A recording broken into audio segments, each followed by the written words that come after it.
Welcome to our Zoom lessons on the story of Jesus. My name is Jamie Knapp, and in this lesson, we will focus on the Roman census. Let's share the screen so we can get to the PowerPoint slide.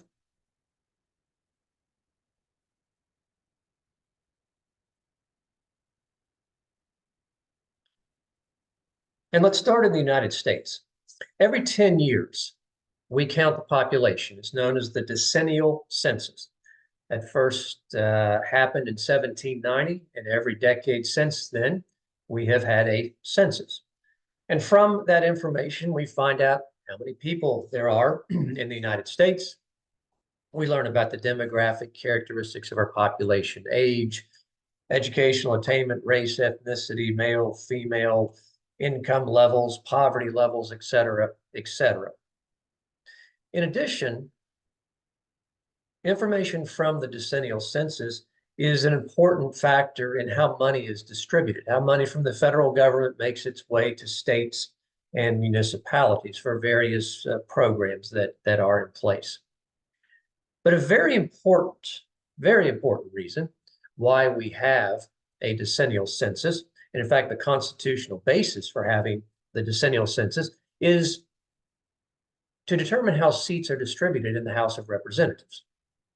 There are 435 seats in the House of Representatives.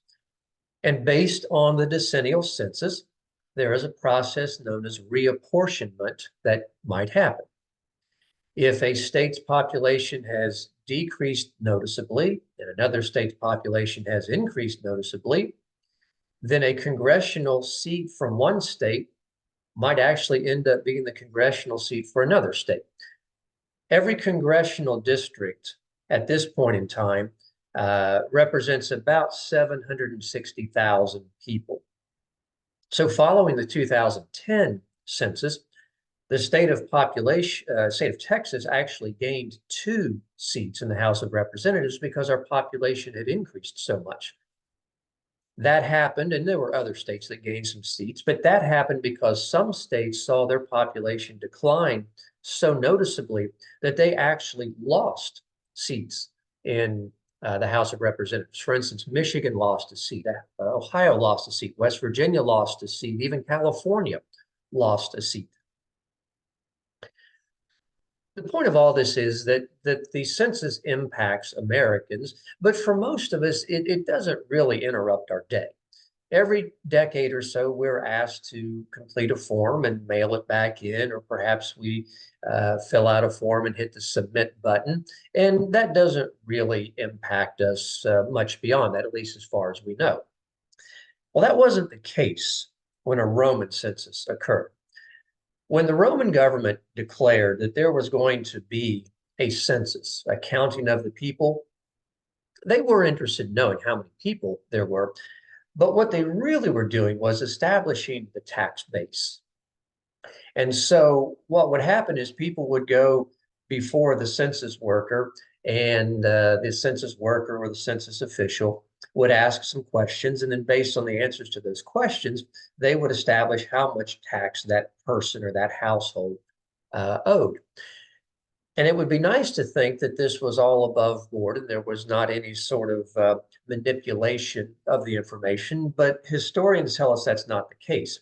Census officials often badgered citizens to agree to certain things that really weren't true in order to be able to collect more tax from them. For instance, a father and a mother or a husband and wife might show up with their 2 kids and maybe an older parent. And elderly individuals were exempt and children were exempt as taxable entities. But the census worker would start asking the father questions, and maybe the father's son was 10 years old, and the census worker would look at the boy and say, I think he looks more like he's 13 to me, therefore you owe tax on him. You might look at, say, the man's elderly mother, and he would ask, well, how old is she? And he might say she's 65, and the census worker would look at her and say, I don't think so. She looks 55 to me. and thereby making her a taxable entity as well. And the same thing could happen with how many donkeys do you have, how many sheep do you have, et cetera, et cetera. And so it was an unpleasant experience to be a part of a Roman census, particularly if you were part of an occupied area. So Caesar would announce that the census was going to be taken. It was not a voluntary activity. You had to participate. And it was yet another reminder that Rome was in charge. Luke is the only gospel that mentions the census. Luke chapter 2, verses 1 through 3. But it's a very important detail because it explains why a couple, Joseph and Mary, would travel all the way from Nazareth to Bethlehem. Joseph traced his roots to the family of David, so he had to participate in the census in Bethlehem. In spite of the cost that would be involved, not only the cost of the trip, but whatever the cost might be in terms of tax once they appeared before the census official, certainly the inconvenience of the trip and the discomfort, particularly for Mary, in spite of all these things, Joseph and Mary made the trip because they really didn't have an option. From Nazareth to Bethlehem is about 80 miles, but it's not an easy trip.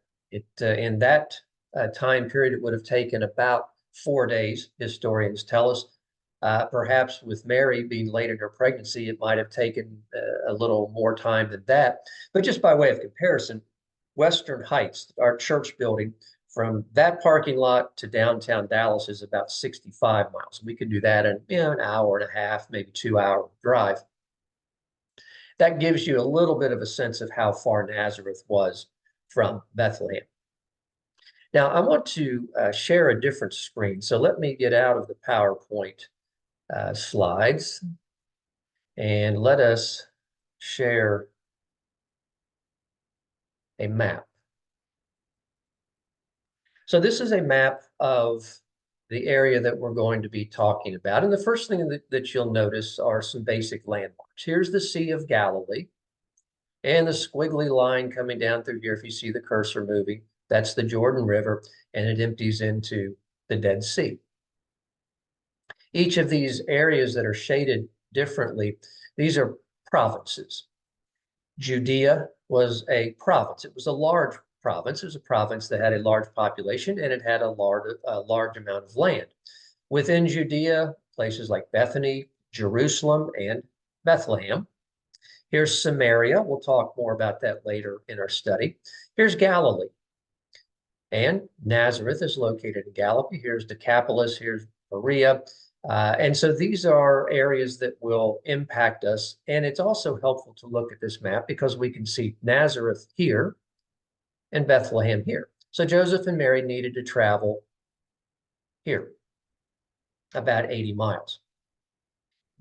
In order to understand that trip, we should also be aware of what geographers tell us are some very distinct geographic zones running from north to south.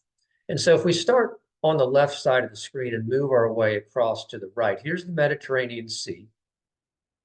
And coming out of the Mediterranean Sea, the land is pretty flat. It's just called the coastal plain. Very, very gently moving away from the Mediterranean Sea. And then the second zone starts kind of in this area, and it's called the coastal hill region. And so you're not really getting into mountains, but you're starting to get some bumps in the ground, some rolling hills. And then you get into the third zone. And if you can follow the cursor, perhaps you can see the map. There's some ripples in the map. If you follow coming down here from the northwest, coming down through Samaria, down through Jerusalem and through Bethlehem, this third area was known as the Central Mountains. Now, these aren't Rocky Mountains. These aren't, like you would see in Colorado. These are more along the lines of about 3,000 feet above sea level at their highest point. So more along what you would see in, say, the Appalachian Mountains.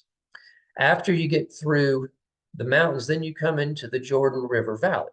So the land falls off pretty noticeably, in many cases below sea level. And then coming up As we continue to move to the right, coming up from the Jordan River Valley, we get into what is known as the Eastern Plateau. More hills, and then eventually those hills give way to the desert.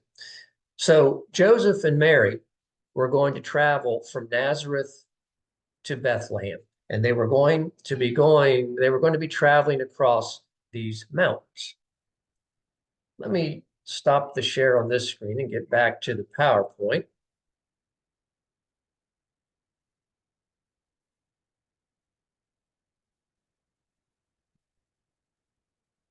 Their route would have been through the Central Mountains, and this was a dangerous trip.